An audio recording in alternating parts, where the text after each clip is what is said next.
For an entire generation, he was simply Theo Huxtable, the funny, charming, and always relatable son from America's most famous TV family. He was a positive icon, a household name, and a face you'd recognize anywhere in the world. For 8 seasons, we watched him grow up on our screens and charm his way into our hearts. He was the kid everyone loved. From a family everyone adored, a character that truly defined an era of television. But what about the man himself? Well, he was named after Malcolm X and a jazz legend. He spent years fighting to escape the shadow of his own iconic character, won a Grammy for music most people have no idea he even makes, and built a fiercely private life completely on his own terms. This isn't the story of Theo Huxtable. This is the story of who Malcolm-Jamal Warner really is. Born on August 18, 1970, in Jersey City, New Jersey, Malcolm-Jamal Warner was practically destined for a life of cultural and artistic importance. His parents, Pamela and Robert Warner JRB, named him in honor of 2 giants, civil rights leader Malcolm X and revolutionary jazz pianist Ahmad Jamal. From day one, his name carried the weight of artistry, activism, and genius. This was not a name for a man who was going to just blend in. After his parents' divorce, he and his mother Pamela, who would become his lifelong manager, moved to Los Angeles. By age 9, he'd found his passion for performance, enrolling in acting classes that set him on the path to stardom. In 1984, during the final hour of a nationwide casting call, a young Malcolm-Jamal Warner auditioned for a role that would change his life and television forever. Picked by Bill Cosby himself, he was cast as Theodore Huxtable on The Cosby Show. The show exploded into a cultural phenomenon, and Warner became one of the most famous teenagers on the planet. As Theo, he was more than a character. He was a symbol. He represented a positive, hilarious, and deeply relatable image of a young black man, smashing the tired stereotypes often seen on TV. The role launched him into superstardom, even earning him a Primetime Emmy nomination in 1986 for Outstanding Supporting Actor in a Comedy Series, a huge honor for such a young actor. He was America's son, growing up in millions of living rooms every Thursday night. But even while he was at the height of his fame, Warner was already thinking bigger. With a wisdom beyond his years, he started directing episodes of The Cosby Show while still a teenager, planting the seeds for a future behind the camera. He knew even then that Theo was just the beginning. When The Cosby Show ended in 1992, Malcolm-Jamal Warner ran smack into the challenge that haunts nearly every child actor, the shadow of an iconic character. For years, he was inseparable from Theo Huxtable in the public eye. He once admitted that for a long time, he felt Theo was corny and hated being called by his character's name. It wasn't about being ungrateful. It was a fight for his own identity. As he put it, "I'm always gonna be Malcolm much longer than Theo. Although to some people, I'll be Theo forever. And I can't help that." This struggle was intensified by the enormous pressure he felt during the show. He understood the cultural weight of The Cosby Show and knew he was a role model, representing not just his family but what the show stood for. He recalled someone once calling him America's favorite white black boy when he was just 15, a comment that he admitted was a form of cultural trauma that stuck with him. This period was also marked by a profound personal tragedy. Warner was in a long-term relationship with actress Michelle Thomas, who played his girlfriend Justine on The Cosby Show. Their on-screen chemistry was a reflection of their real-life romance. Tragically, Michelle was diagnosed with a rare form of stomach cancer and passed away in 1998. Warner was by her side when she died, a devastating loss that would deeply shape his personal journey. He was determined not to become another "Where Are They Now" story. His mother had asked him during season 1 what he'd do when the show was over, and that question sparked what he called a maniacal obsession with longevity. He knew the road from child star to respected adult actor was full of traps, so he deliberately sought out roles that were different, roles that would challenge perceptions and prove that he was so much more than the lovable kid from the Huxtable house. While the world was trying to keep him in the Theo Huxtable box, Malcolm-Jamal Warner was busy shattering it from the inside. He quietly and deliberately set out to redefine himself, not just as an actor, but as a complete artist. His directing career, which started on The Cosby Show, took off. He stepped behind the camera for a slate of beloved sitcoms, becoming a go-to director for shows that defined the 90s. He directed episodes of The Fresh Prince of Bel-Air, Nickelodeon hits like Kenan and Kel and All That, and even Sesame Street. He also became a regular director for his own sitcom, Malcolm and Eddie. This wasn't just a hobby. It was a craft he'd been honing for years. Then there's the music. Warner is a gifted bass player, poet, and spoken word artist. This was no celebrity vanity project.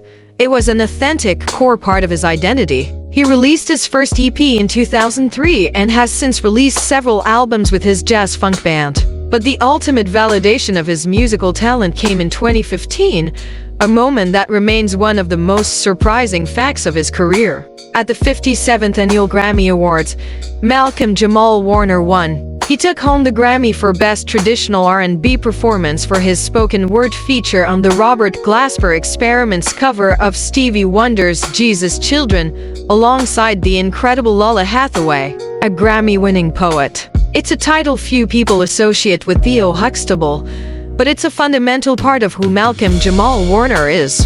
He later earned another Grammy nomination in 2022 for his album Hiding in Plain View. At the same time, his acting career was evolving dramatically. He co-starred with Eddie Griffin in the popular urban sitcom Malcolm and Eddie from 1996 to 2000. But he also pivoted to more complex, dramatic work. He appeared in the gritty FX series Sons of Anarchy, had a recurring role in the legal drama Suits, and joined the cast of Major Crimes. In 2016, he delivered a powerful performance as Al A.C. Cowlings in the acclaimed series The People v. O.J. Simpson, American Crime Story. More recently, from 2018 to 2023, he became a fan favorite as the brilliant, arrogant surgeon Dr. A.J. the Raptor Austin on the Fox medical drama The Resident. So, if you're discovering a whole new side to Malcolm-Jamal Warner, you know what to do. Hit that subscribe button and ring the notification bell. We love uncovering the true stories of the icons you thought you knew, and you won't want to miss what we explore next. In an era where celebrity life is an open book, relentlessly documented on social media, Malcolm-Jamal Warner made a radical choice: privacy. After spending his youth in the brightest of spotlights, he cultivated an adult life that was deliberately his own, shielded from the public eye. Following high-profile relationships with actresses Karen Molina White and Regina King, Warner's approach to his personal life changed. He met and married a woman whose identity he has kept completely private. In 2017, they welcomed a daughter, and true to form, her name has never been publicly shared. He occasionally shares glimpses of his family online, but always on his terms, with faces obscured or identities protected. This isn't an accident. It's a philosophy. For Warner, fame is a byproduct of his work, not the goal. He has built a wall around his family, not out of secrecy, but out of a fierce desire to protect their right to a normal life. Having lived through the pressures of a public childhood, he was determined to give his daughter a different experience. He is a husband and father first, and a public figure second. From an iconic Brooklyn brownstone to the quiet sanctity of his private life, the journey of Malcolm-Jamal Warner is a powerful lesson in self-definition. He started as Theo Huxtable, a character who brought joy and a new kind of representation to millions. But instead of letting that one role define him, he spent 4 decades building a legacy entirely on his own terms. He became a prolific director, shaping the shows another generation grew up watching. He became a Grammy-winning poet and musician, using his voice to explore art and issues far beyond a sitcom script. And he became a versatile and respected actor, tackling complex roles in gritty dramas and acclaimed series that proved his talent was limitless. Most importantly, he became the man he was always meant to be. The boy named for an activist and a jazz legend grew into a man who forged his own path with integrity and purpose. He successfully navigated the treacherous waters of child stardom, wrestled with the shadow of his own fame, and emerged as a multi-talented artist and a fiercely private family man. The story of Malcolm-Jamal Warner isn't just about what happened to the kid from The Cosby Show. It's the story of a man who showed the world who he truly was, and in doing so, created a legacy that is inspiringly and entirely his own. This quiet dignity has come to define him as much as any role. He found love in fatherhood later in life, an experience he's grateful for, as it gave him the maturity to be the family man he always wanted to be. In a world that demands constant exposure, Malcolm-Jamal Warner's greatest performance may be the one no one gets to see, the role of a devoted husband and father, living a full, authentic life far from the applause and expectations of Hollywood. It's a powerful statement about identity, integrity, and what a well-lived life truly means. Which means she gets the gift of me wholeheartedly. And when she drips, she allows me to give the gift easily. As she nestles at my earlobe, whispers wickedly to my soul, and when temptation takes its toll, I grab a hold, we lock and load, and we take off into a space where time cannot be traced. I'm talking ecstasy laced with purple rain, purple haze type passion. Two people fully engaged like intertwined limbs on the cloud nine stage of love. You see, it's that real shit. I said it's that real shit. No, y'all don't hear me. See, it's that real shit that you can only dream of if you were too afraid to heal. You can't feel this if you're only putting in physical work. You gotta go in and grab that hurt and be willing to die when it no longer defines you. Be courageous enough to let it refine you. Then be brave enough to let that define you.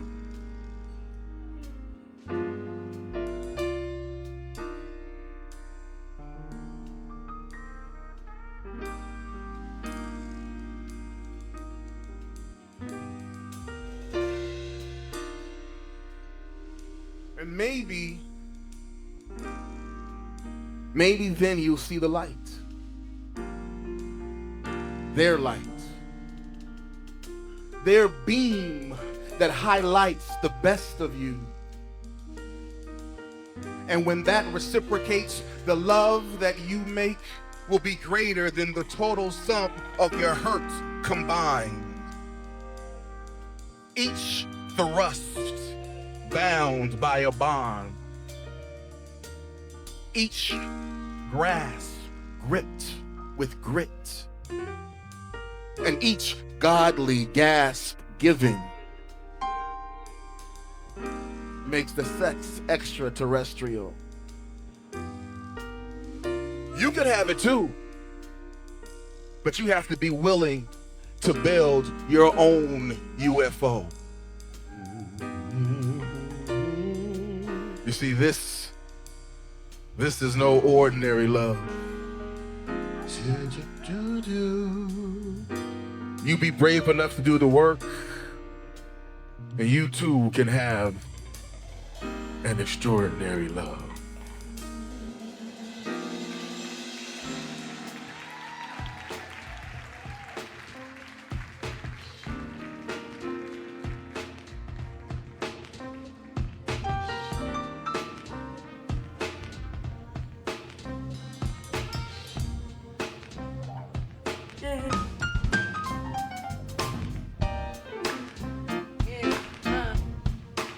Come on, cabaret, let's get down. We're gonna have some fun tonight.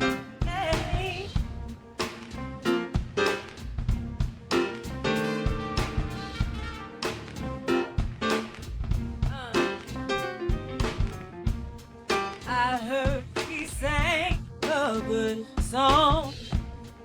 I heard he had a style. And so I came to see him and listen for a while. boy, stranger to my eyes, strumming my pain with his fingers.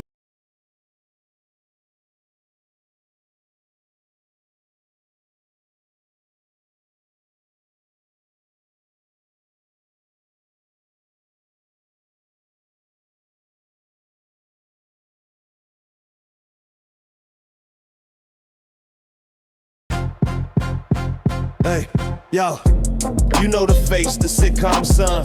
Theo Huxtable, the good-hearted one. For 8 whole seasons, he was on your screen, part of a TV family, a cultural scene. But the man, Malcolm-Jamal, had a deeper story. More than a sitcom, on a path to glory. A tale of art of love, a quiet revolution. This is his life, the final solution. Then you know the story from the TV screen so bright. The sitcom son who walked into the light. But what if his greatest act was off the screen? You see, and his final bow was a shocking tragedy. Yeah, born in Jersey, 19 stood a dream the date. A name that carried destiny and weight.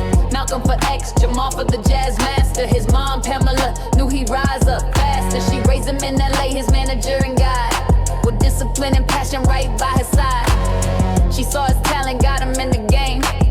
Rounded her son before the wave of fame. At just 14, the big break hit the spot. Casted Theo on the show that got so hot. The Cosby Show made him a global name. A positive new image, changing the game. He got an Emmy, not admitted seats, a major score. But the world saw Theo and wanted nothing more. He fought that shadow, wouldn't be confined. Started directing, leaving that role behind. While other child stars burned out and disappeared, Warner built a legacy they all revered. From Malcolm and Eddie, with his comic flair, the Sons of Anarchy, a whole new era. He landed on Suits, showed his dramatic might, then played the Raptor on The Resident at night. An arrogant surge and intense and so real, proving his range, the talent you can feel. You think you know the story from the TV screen so bright. The sitcom son who walked into the light. What if his greatest act was off the screen? You see, and his final bow was a shocking tragedy. Yeah, but acting's just one chapter of the man. His middle name Jamal was part of the plan. A bassist, a poet with a jazz funk sound. His band Miles Long was known all over town. This wasn't a hobby, this was from the soul. And in 2015 he achieved a major goal. He won a Grammy, a spoken word display for Jesus' children, blowing folks away. An Emmy, not a Grammy win. He reached the highest tier. He conquered every doubt and faced down every fear. But behind the curtain of the roles and public praise, he was building a quiet life through his later days. He guarded his privacy, kept his world on lock. Found love at 45 around the clock. A wife and a daughter in 2017. A joy he never knew, a brand new scene. But the final chapter was a tragic shock on Costa Rica shore. Against the rock, July 25, a riptide cruel embrace pulled him from the world, leaving an empty You space. think you know the story from the TV screen so bright. The sitcom son who walked into the light. But what if his greatest act was off the screen? You see, and his final bow was a shocking tragedy. The news hit hard. The tribute started to pour from co-stars and friends who loved him to the core. More than a child star who beat all the odds. He was a Grammy winner, praised by the gods. An actor, a father, a husband, a friend. His beautiful story had a tragic end. He left us too soon, but his legacy strong. The untold story where he'll always belong. R.I.P. Malcolm-Jamalwarner. A true legend that left us too soon. But the impact you had on black culture put you in the right rooms. Salute.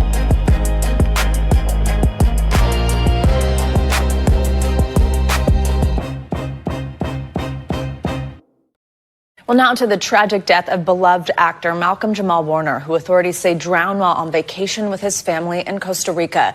NBC News correspondent Jesse Kirsch has made his way there to Costa Rica. He has the latest on the investigation, as well as a look back at Malcolm-Jamal Warner's life and career. Jesse, good morning. Savannah, good morning. This is the beach where this shocking incident unfolded over the weekend. And you can see behind me right now, there is a red flag up telling beachgoers to not go in the water. And of course, those flags can change with conditions throughout the day. But there's a sign when we pulled up to the beach here that warns people about the risk of the current, about the risk of going in these waters. And of course, we now know that for Malcolm-Jamal Warner, going in these waters over the weekend proved to be deadly. A source close to the actor tells us that he was on vacation with his wife and his young daughter when a day at the beach went terribly wrong. This morning, fans and co-stars are mourning the shocking death of Malcolm-Jamal Warner, the actor best known as Theo Huxtable on The Cosby Show. Oh, there you go! Costa Rican officials say Warner drowned Sunday afternoon in the province of Limon. According to investigators, the 54-year-old was swept away by the sea's current before bystanders were able to pull him out of the water, but he had no vital signs. I'll be in my room, Suzanne. Warner was just 14 when he landed the role that would cement his place in television history, playing the lovably naive Theo Huxtable on The Cosby Show. Look at these sleeves! Over 8 seasons, Warner's coming-of-age antics became a favorite among fans. How do you like the real world? Well, it's a lot tougher than I thought it was. But you know what? So am I. Warner stopping by today, just before the show wrapped in 1992. The show has given me a wonderful opportunity to be able to grow and to be able to kind of show what I can do. He later addressed the show's complicated legacy after its star Bill Cosby was accused and convicted of sexual assault. That conviction later overturned. The effect that it had on black people worldwide can never be taken away. Cosby speaking about Warner overnight, saying he and co-star Felicia Rashad have been remembering Warner. You played on TV, you fought to show the man you long to be. We celebrate the path you made it wrong, and for the seeds of artistry you sown. After his early success, Warner kept acting, including alongside Tracy Ellis Ross in Read Between the Lines. On Monday, she wrote, "My heart is so, so sad. You made the world a brighter place." Beyond his on-screen career, he also worked as a poet and musician, even earning a Grammy. Just last year, he launched the Not All Hood podcast, looking at the experiences of Black Americans, and reflected on today about his life after early fame. And I've got my head on straight, my soul and dignity is intact. Like, I've had a really wonderful journey. In one of his final Instagram videos, Warner sending an uplifting message to his fans. Just wanted to remind you, as I remind myself, that no matter what's going on, there's always a reason to smile. Peace and love, and I'll be back soon. The source close to the actor says that all signs point to this having been a tragic accident. Meanwhile, the Costa Rican Red Cross says that a second man was also treated here and that individual was taken to a local clinic in critical condition. Savannah? All right, Jesse, thank you so much. We thank you for watching. All right, now to, I think, something that surprised all of us when we saw it pop up. A stunning death of actor Malcolm-Jamal Warner, who rose to fame. You know that face. He still looks exactly like Theo Huxtable on The Cosby Show. Investigators say in Costa Rica, he drowned after getting caught in a rough current. ABC's Victor Oquendo joins us live from San Jose in Costa Rica with the latest. Victor, it is just something I think that hit everybody because we all grew up with the Huxtable. From drama deep to You're right, you either watched them grow up or you grew up with them. So overnight, here's the latest that we heard from Costa Rica's Red Cross. They're the ones that responded to the beach where this happened. When they arrived, they said that two bystanders pulled 2 men, sorry about that, it's a little loud here in San Jose, pulled 2 men from the water. One of them was in critical condition. The other was Malcolm-Jamal Warner. Tragically, the beloved actor died at the scene. a precious gift. Yes, this is Theo Huxtable. This morning, fans around the country mourning the tragic loss of The Cosby Show star Malcolm-Jamal Warner. You will always be my son. Thanks, Dad. The 54-year-old actor was reportedly on vacation when authorities say he accidentally drowned in the Caribbean Sea at this beach in Limon, Costa Rica, Sunday afternoon. A first responder from the Red Cross saying Warner and another man were swept away by a strong current, which is common in that area. Bystanders tried to rescue Warner, but by the time authorities arrived at the scene, he had no pulse. The other man transported in critical condition. The official cause of death, asphyxiation by submersion. For 8 seasons, Warner played the endearing, humorous Theo Huxtable on The Cosby Show, the sitcom becoming a cultural phenomenon. This morning, tributes pouring in. Tracy Ellis Ross, who played Warner's on-screen wife, writing, "You were my first TV husband. My heart is so sad. You made the world a brighter place." The actor leaving behind a wife and daughter, posting this video a few months before he passed away, a flower given to him by his daughter tucked behind his ear. Just wanted to remind you, as I remind myself, that no matter what's going on, there's always a reason to smile. Warner has been transported to a facility just outside of where we are in San Jose. There will be an autopsy, but for now, this is being considered an accidental drowning. Charlene, Sam, Pedro. Heart's broken over this. Thank you, Victor.